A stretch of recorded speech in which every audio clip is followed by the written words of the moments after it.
Hello traders, Carolina Lezon here with Grok Trade, a graduate student of the Grok Trade Mentoring Program. It is Wednesday, April 11th of 2012, and we are about to do some technical analysis here on the Qs again today. So let's get started. Let's check our chart to see what happened here today.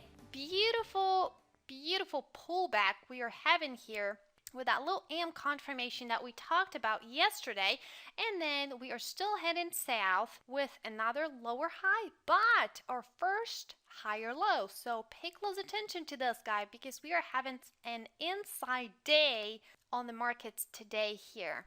Okay, and we are still below the 8 moving average, which means that we are still bearish. We're still continuing lower.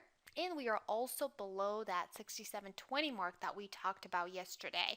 Okay, so as far as that goes, we still have some more room to the downside to that next area of support on our way down here, the 65.10 mark, as well as that 50-day moving average, which you see here in red, and it's at 64.98. Okay, this is a really significant area of support I want you to pay close attention to if we ever go close to it. Okay, so that is what we see here happening. And then the other thing I want you to watch tomorrow is the low of yesterday, which was at 65.92, and then also the 67.20 mark, as well as the 8 moving average, which is at 67.36, because those two are acting as pretty major areas of resistance, and those two down below very major areas of support.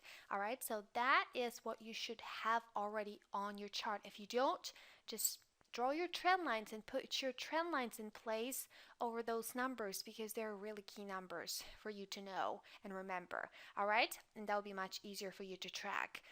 And so that's what we see here happening on our chart today.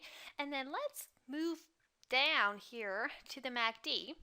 Our friend MACD is still continuing lower. We are still below the zero line in a bearish territory, which is good.